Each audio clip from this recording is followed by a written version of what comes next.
So today is Saturday, February 26th, and it's the third day of the invasion of Ukraine by Russia. Now, the people in the United States do not seem to understand what is going on insofar as Russia's invasion is concerned, because they keep saying that Russia is failing, which is the weirdest comment. Russia is failing because Russia hasn't taken out the infrastructure of Ukraine, hasn't hit the electrical grid, hasn't destroyed the cell phone towers or the water supply or something like that. It's just remarkable. They keep insisting that the Russians seem to advance and then retreat whenever they meet any resistance. And it's just a failure of imagination on the part of so many American commentators that they do not seem to understand what Russia is really doing with this invasion. Because you see, the American mode of war is to go to a country and destroy everything. Destroy the electrical grid, cell towers, the water supply system, everything. Just destroy the whole thing and then roll in. That's not fighting a war. That's just mopping up the total annihilation of a country. And the United States has done this repeatedly in Afghanistan, in Iraq, in Libya, in Syria, or they semi-tried to do it in Syria. I mean, it's really kind of like a despicable way of making war, right? But what are the Russians doing? Well, see, the Russians, they don't want to destroy Ukraine. No, they don't want to destroy it at all. What they want to do is they want to capture it intact, see? And they don't want to hurt the civilians. Why would they? From their point of view, if they harm civilians, they just create enemies.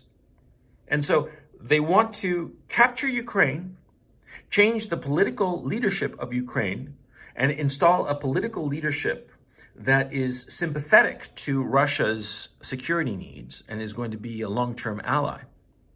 But they don't want to alienate the Ukrainian population. Because if they alienate the Ukrainian population, well, the Ukrainian population will eventually overthrow this puppet regime. And the Russians want to install a puppet regime. Let's not pretend otherwise. But they want to install a puppet regime whereby the Ukrainian citizens are more or less indifferent to it. They don't want to install a puppet regime after having made the lives of Ukrainians so miserable. So that's why they don't want to destroy Ukraine or harm the Ukrainian populace. They want to capture Ukraine intact, change the political leadership, and then let it go. Of course, because they don't want to manage Ukraine. They don't want it to be a burden on them. They don't want that long term. And so what are they doing? They are rapidly invading the whole country, and everybody concedes that they're moving very, very quickly. But they're not hitting any civilian infrastructure. They're only hitting military targets. And they are relentless in hitting the military targets, but always with a certain degree of caution. And I'll explain why in just a moment. But they're hitting military targets. They are avoiding civilian populations and civilian infrastructure. And when they go to a city or a destination, when they encounter any resistance from the Ukrainian army, any serious resistance, they stop and pull back. Because what are they doing? They are encircling. That's their whole strategy. And it's very simple. And if you look at a map, you'd realize it. What the Russians are doing is that whenever they go to a major city, like Kiev, like Kharkov, and soon enough they're going to be in Dnipro, when they get to those cities, they go up to those cities and they meet some resistance and then they pull back. And they allow their forces to start to surround it. And that's the strategy they're employing in Kiev. That's the strategy that they're employing in Kharkov. They are encircling these cities. And once they've completely encircled them, what will they do? They'll wait. That's what they'll do. See, if you surround a city, all you have to do is just wait around. Eventually it'll fall, of course. And so the Russians are systematically surrounding all of the major cities. And whenever they come across a smaller town or village, They just advance and cover it and capture it and move on and continue with their advance. Whenever they meet any kind of serious resistance, they stop, pull back, and then encircle. One of the things that they want to capture intact, and people don't seem to realize this, but it's very obvious if you think about it, they are trying to capture the Ukrainian army. That's not why there hasn't been any major battles with, hundreds or thousands of casualties. It's been light skirmishes. For all intents and purposes, the Russian army is tiptoeing into Ukraine. Insofar as air power is concerned, the Russians in the first 3 hours wiped the Ukrainian skies of everything. The Russians own the Ukrainian skies. Any plane flying is Russian. But insofar as their army is concerned, this isn't World War II. This isn't a World War II where the Russian armies were kissing cousins of the Mongol hordes. You know what I'm saying? No, this is the modern Russian army that has the goal of capturing intact Ukraine and the Ukrainian army. Because the Russians realize that once they have captured Ukraine and changed the political leadership, they will need an army to protect and look after the Ukrainian state and the Ukrainian people and the Ukrainian land. They don't want to destroy the Ukrainian army. They could do that if they wanted to. They would have done that already. They own the skies over Ukraine. Their goal is to capture Ukraine, capture the Ukrainian army with as little casualties as possible to the Ukrainian army. And that's why whenever they come up against serious Ukrainian resistance, they keep consistently pulling back. And in the West, this is interpreted as the Russians are weak, which is so weird. It's like the Russians are so weak, they're not advancing as fast. That is a separate issue that I'm going to get to in just a moment. But the Russians are so weak because they're not obliterating the Ukrainian army. Because that's what the Americans do. They obliterate anything that crosses their path. Friend or foe, they don't really care. But the Russians do care. That's why they're not obliterating the Ukrainian army when they could. A friend of mine, Alex Christoforou, and the Duran, great show, he pointed out something that I'd never considered, which is very obvious.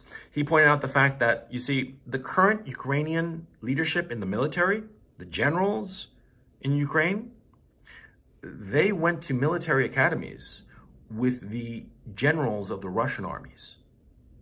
They're drinking buddies since when they were back in 18-year-old, 19-year-old plebes.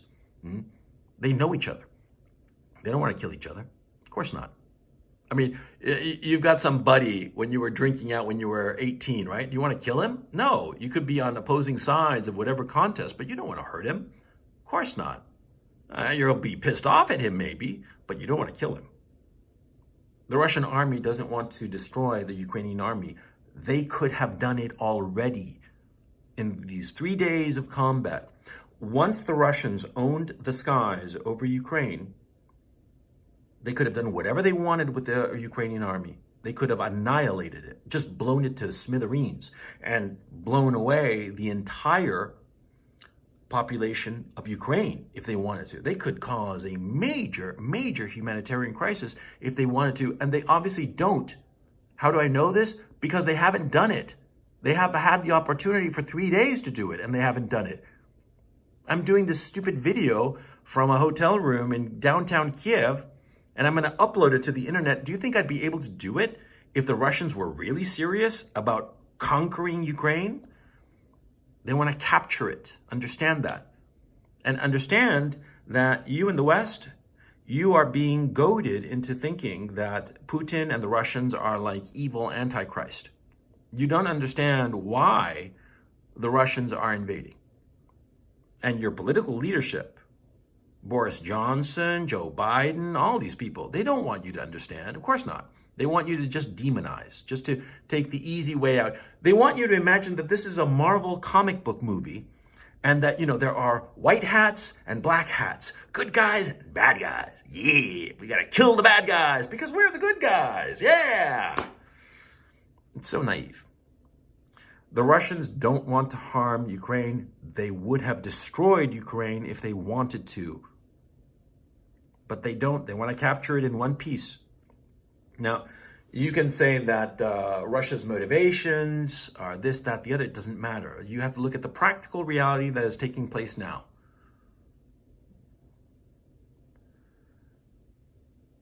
What really bothers me, and perhaps this isn't a wise thing for me to say while I'm still in Ukraine under the Zelensky regime. What really bothers me is that the Zelensky regime has no trouble causing a humanitarian crisis. In fact, they welcome a humanitarian crisis. They would love to see dead Ukrainians. And I know this for a fact. And do you know how I know this for a fact? Because the Zelensky government has been handing out AK-47s willy-nilly to the civilian population. As I understand it, they've already handed out 10,000 AK-47s and munitions to match. Now, you see, if you've never had any kind of military experience, you, with a weapon like that, you can become extremely dangerous to all the people around you and to yourself. It takes training to operate a firearm. You have to know what you're doing. It's not a casual thing, okay? It's not like in the movies. It's very, very dangerous. And you can harm yourself before you harm anybody else. And the harm you can cause to others is, it's incalculable and you can't take it back. Now, the Zelensky regime is handing out these weapons, teaching people how to use Molotov cocktails, how to make Molotov cocktails and use them themselves. They want to foment the people to fight the war against the Russians. And the thing is, see, the Russians have professional soldiers.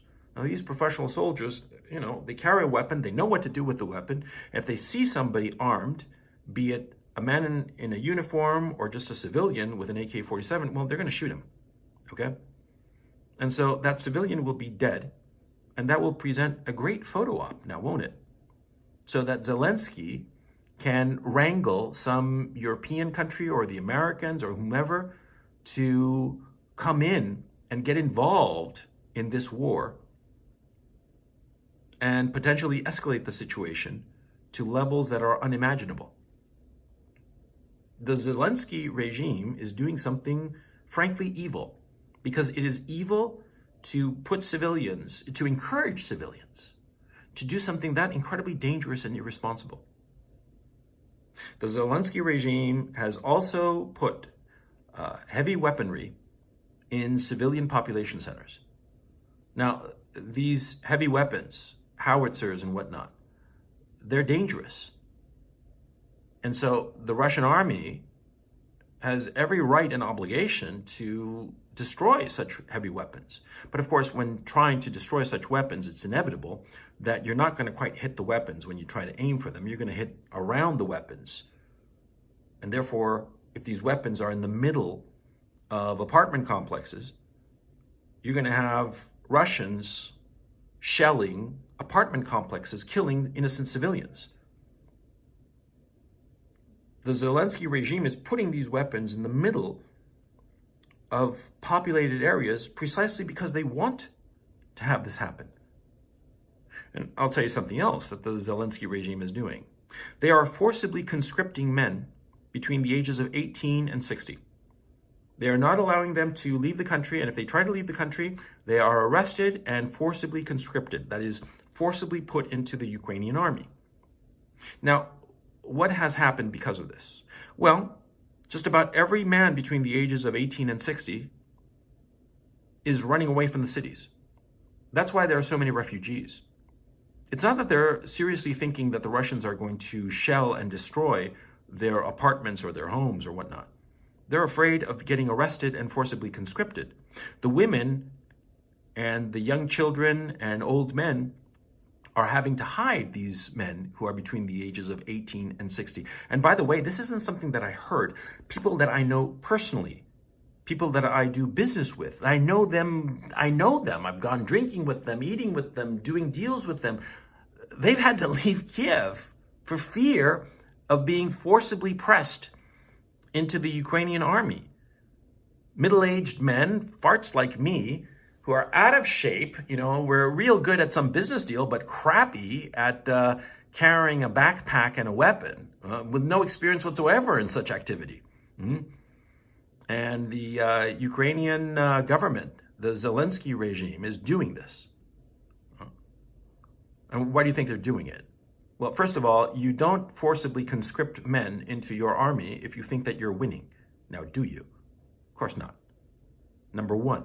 And number two, by having this forcible conscription, you scare all the men and you create, all on your own, a whole class of refugees, of people fleeing the cities. They're not afraid of the Russians. They're afraid of the Ukrainian regime that is trying to press them into service. That's what's going on. And so you see all the video images of people fleeing the city, and you in the West, you in the United States and Western Europe think, oh, they're afraid of the Russians. No, they're afraid of the Zelensky regime. But I have to say that the issue of handing out weapons to civilians who don't know how to handle them, that is the thing I find most despicable. Because they are willing to have these poor civilians who know nothing of weaponry become martyrs. Because the Russian soldiers who see some civilian with a gun, well, what do you think he's going to do? He's going to shoot him.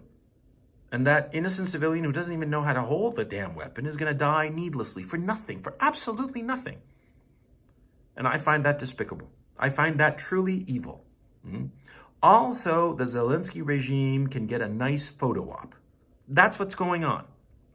And if you want to say that the message I'm saying is pro-Russian or pro-Putin, or I'm a Putin stooge or useful idiot or whatever, fine. I don't care. I mean, I don't really care your opinion, man. I don't give a fuck what you think about me. I'm telling you the truth. I'm here. I'm here in Kiev, in the downtown, waiting for the Russians to invade the damn place, So I know what I'm talking about.